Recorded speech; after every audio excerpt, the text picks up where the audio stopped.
आज उपस्थित या ऑनलाईन लेक्चरसाठी जे विद्यार्थी हजर आहेत त्या सर्वांचे मी स्वागत करतो. नमस्कार विद्यार्थ्यांनो, मी अण्णा वैद्य, श्रीमती नरसम्मा कला वाणिज्य विज्ञान महाविद्यालय किरण नगर अमरावती. आणि आज आपण BA भाग 3 सत्र 5 मृदुगंध या अनिवार्य मराठी पुस्तकातील कवितेचा भाग आपण गेल्या काही तासांपासून समजून घेत आहोत. या कवितांचे अर्थ, त्या कवितांच्या आशयाशी संबंधित कवीच्या भावना, कवितेतील मूल्य, असा सर्व भाग मागच्या काही तासांपासून आपण सुरू केलेला आहे. आपल्याला हे माहीत आहे विद्यार्थ्यांनो की कवी हा जी काही नोंदवतो शब्दांमधून, त्याची जी नोंद असते, ती नोंद एकट्या कवीची कधीच नसते, तर सगळा समाज घेऊन, सर्व आजूबाजूची परिस्थिती घेऊन हा कवी व्यक्त झालेला असतो. ज्या काळात कवी व्यक्त होतो तो काळसुद्धा त्याच्या कवितेत आपल्याला दिसतो. अशा अर्थाने आपण कवितेचे वेगवेगळ्या कवींच्या या कवितांचे अर्थ बघितलेले आहे. आणि आज आपल्यासमोर जी कविता आहे मित्रांनो, ही कविता आहे आपल्या वऱ्हाडातला, विदर्भातला अत्यंत महत्त्वाचा कवी, ज्या कवीची चर्चा मराठी काव्यविश्वामध्ये सर्वत्र आहे, असा एक कवी ग्रेस नावाचा. आणि या कवी ग्रेसची गाव नावाची छोटीशी 16 ओळींची छोटे छोटे तुकडे असलेली कविता आहे.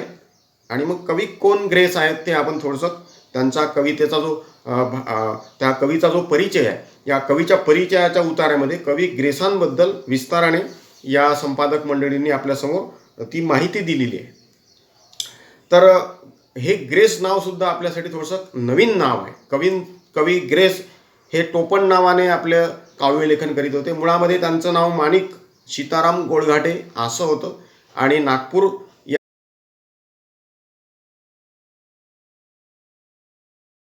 म्हणून, प्राध्यापक म्हणून ती अत्यंत उज्ज्वल अशी कारकीर्द आहे. अनेक विद्यार्थी ग्रेस नावाच्या कवीच्या अध्ययनातून, अध्यापनातून पुढे आले.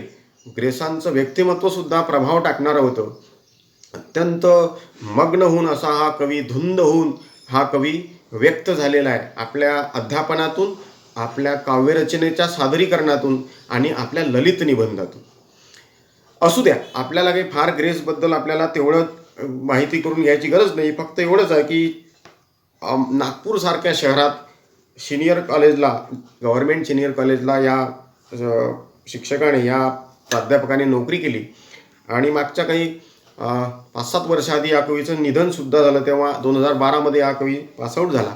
त्यावेळेस अख्खा महाराष्ट्र हळहळला. लता मंगेशकर सारख्या अत्यंत दिग्गज गायकीने ग्रेसांच्या अनेक रचना मित्रांनो गायलेल्या आहेत. त्याचे ऑडिओ व्हिडिओ झालेले आहे.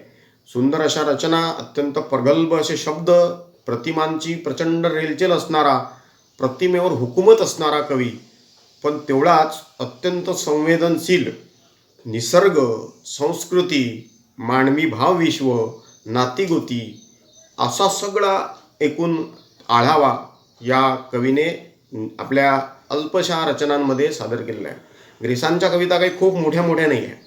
आकाराने ग्रेसांच्या कविता खूप छोट्या आहेत, परंतु संपूर्णपणे या कवितांमधल्या ज्या प्रतिमा आहे मित्रांनो, त्या प्रतिमा जबरदस्त. आणि अनेक समीक्षकांनी ग्रेसांच्या या कवितांवर चिंतन मंथन केलेलं आहे.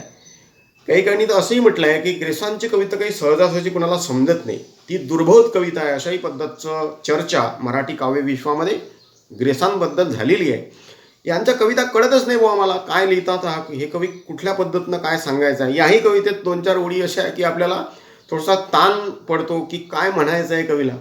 सहजासहजी सोपी कविता जी असते ती हृदयात जाऊन बसते कोणत्याही वाचकाच्या. पण कठीण कविता, जी समजण्याला अडचण निर्माण करणारी कविता असते, त्याच्यावर मात्र विचारवंत चिंतन समीक्षकांनी ती फोडून सांगायची असते, तिचा अर्थ सांगायचा असतो. त्याला समीक्षा प्रांत म्हणतो. जाऊ द्या, आपल्याला तेही काही घेणे देणे नाही. आपण इथे आजच्या अभ्यासक्रमात जी समाविष्ट गाव नावाची ग्रेसांची कविता आहे, या कवितेचं विवेचन, या कवितेचा मथितार्थ, काय कवीला कुठल्या पद्धतीनं गावाबद्दल बोलायचं आहे, हे आपण समजून घेऊया. आता ह्या उतार्यामध्ये कवीच्या परिचयाच्या खाली 2 ओळीमध्ये संपादक मंडळांनी एक वाक्य लिहिले आहे की प्रस्तुत कवितेद्वारे भग्नतेतही गावातील लोक आपल्या घरांवर किती उत्कटपणे प्रेम करतात याचे मनोज्ञ चित्र या कवितेतून तुमच्यासमोर साकार झाले आहे. म्हणजे काय तर गावखेड्यामधली मंडळी, गावातला माणूस तो कसा त्या अत्यंत त्याच्या अवतालभोवतालची जी परिस्थिती असते ती तेवढी काही सुखावह नसते, तरी तो तिथं राहतो, आपल्या भूमीवर प्रेम करतो. असं एक चित्र गावावर प्रेम करणाऱ्या गावातील माणसांबद्दलच्या भावनांचं वर्णन या कवितेतून ग्रेसांनी केलेलं आहे. आपण पहिलं जे कळवा आहे कवी ग्रेस यांच्या गाव कवितेचं ते पाहूया. आभाळ जिथे घन गरजे ते गाव मनासी निजले, अंधार भिजे धारांनी घर एका शिवेवर पडले.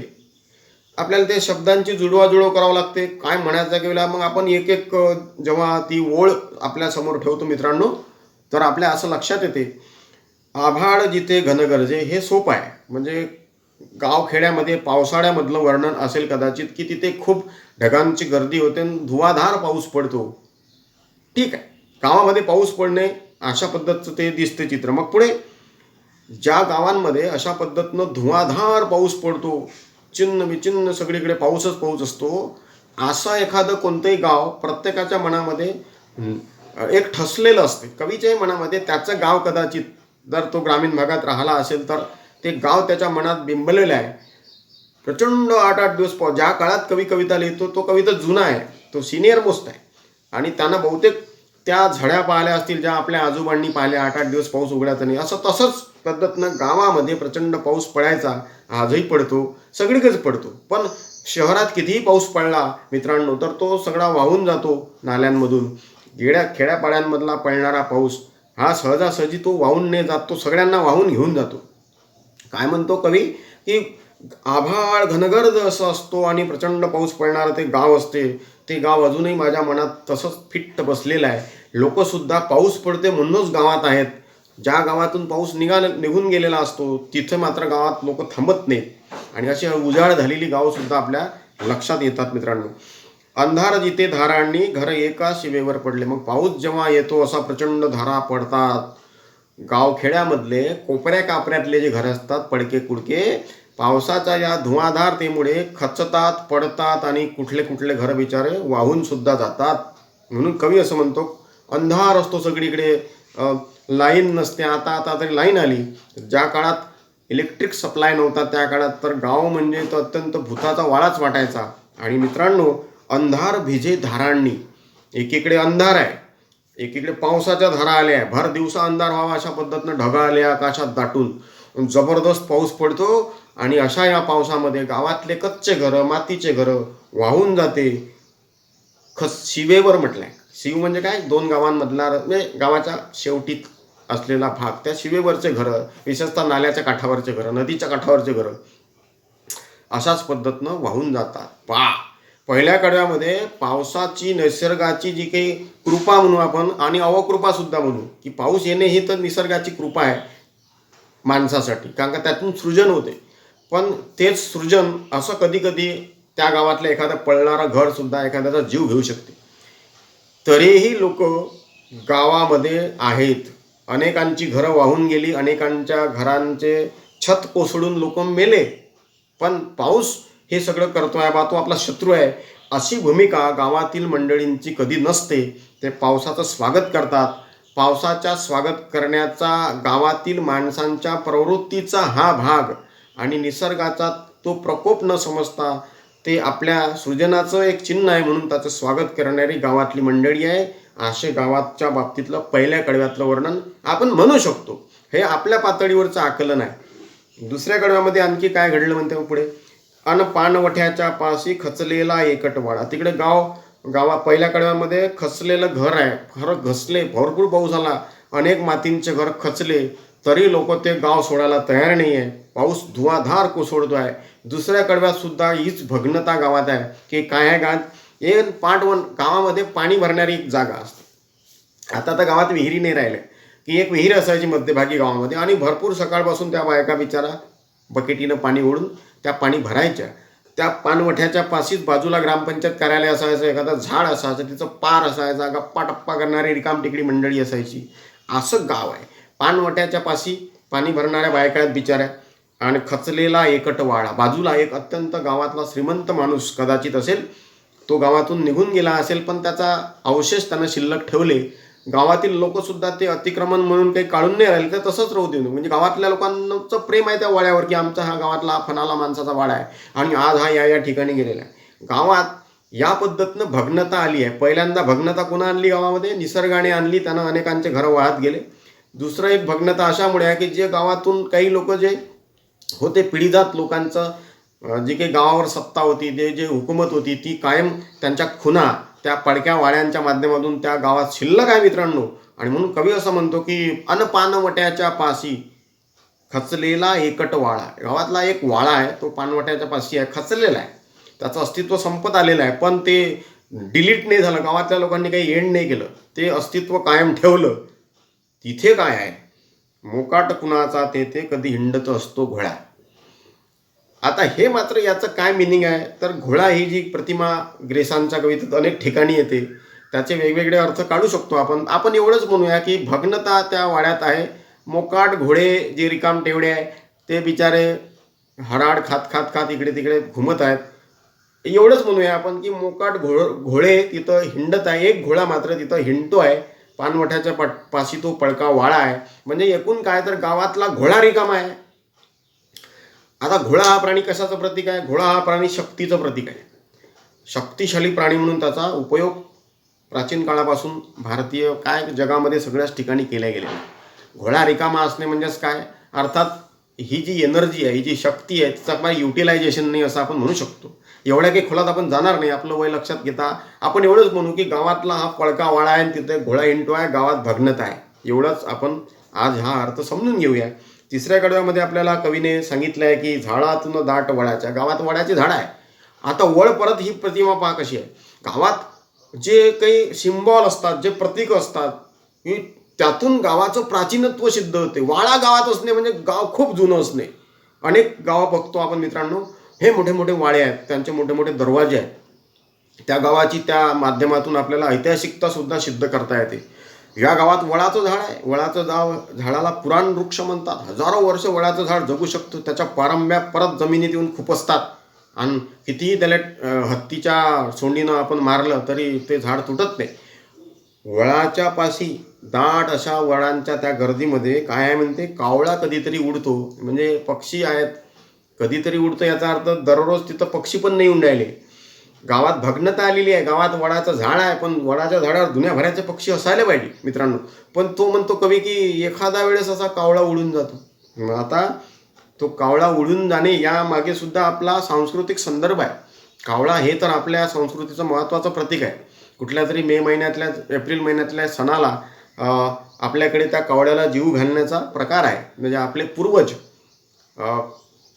त्या कावळ्याच्या रूपाने आपल्याला येऊन भेटतात वगैरे वगैरे असा एक प्रकार आहे. कावळा हा माणसाच्या मरणाशी, पूर्वजांशी, म्हणजे अर्थात पूर्वज म्हणजेच काय, परंपरा, आपल्या घरानं म्हणजेच गाव हे तर घराण्याशी, परंपरेशी निगडीत संदर्भ असणारा संकल्पना आहे.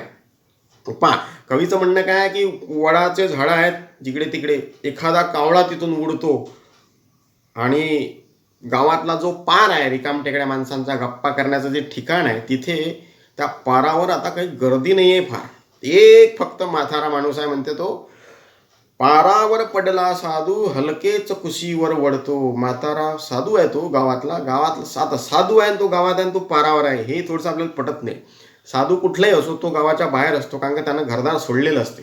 साधू शब्द कवी वापरतो याचा अर्थ स्पष्ट आहे की गावातून आता शिल्लक जर कोणती मंडळी असेल तर ज्यांना आता संन्यास घेऊन हे जग सोडायचं आहे, अशा पद्धतीचं शिल्लक असलेलं गावातले जे काही म्हातारे माणसं आहे ती झोपली आहेत म्हणते पारावर. खरं म्हणजे संन्यासी असलेल्या साधूने आपल्या होल आयुष्यामध्ये, संपूर्ण आयुष्यामध्ये चिंतन मनन स्मरण केलं पाहिजे आणि तो कमी झोपला पाहिजे.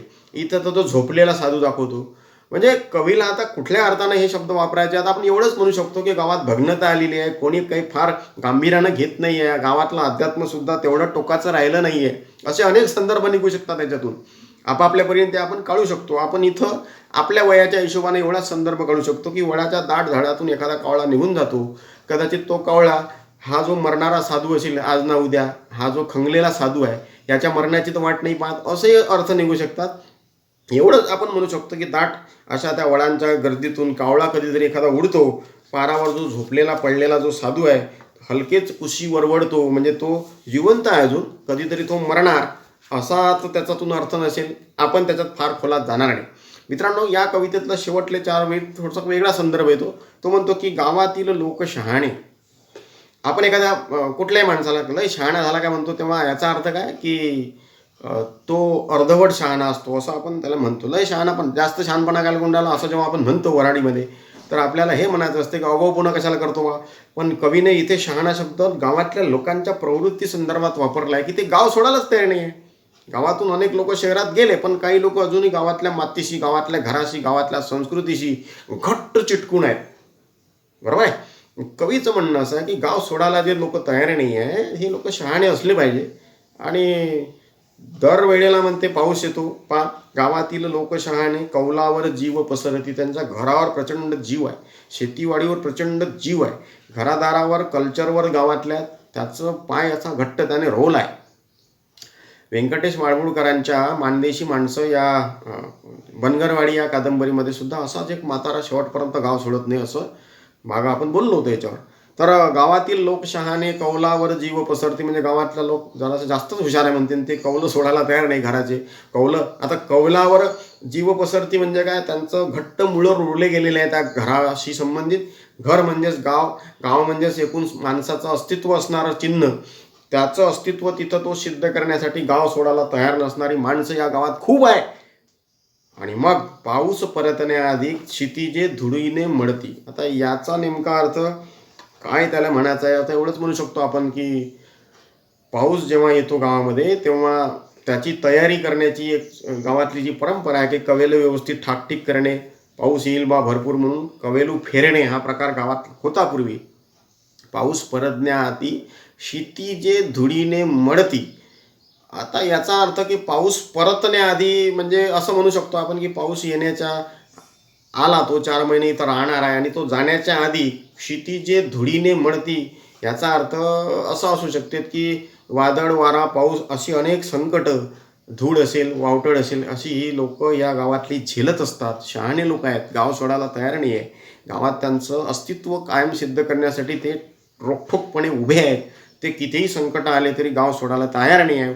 वाडे भग्न झाले आहेत, रिकामे घोडे आहेत, साधू आहे, अशा पद्धत पानवट आहे. आणि या कितीही पूर आला आणि गावातून घरं वाहून गेले तरी गावातली मंडळी काही त्या येणाऱ्या निसर्गाच्या प्रकोपावर काही फार असं त्याच्या प्रतिक्रियात नाही आहेत. ते सगळं सहन करत आहेत. अशी एक भग्नता गावाच्या वाट्याला आलेली आहे. ही भग्नता कवी ग्रेसांनी आपल्या या 16 लाईनमधून आपल्यासमोर ठेवली आहे. असा एक ढोबळमानाने आपल्याला त्याच्यातून अर्थ काढावयाचा असतो.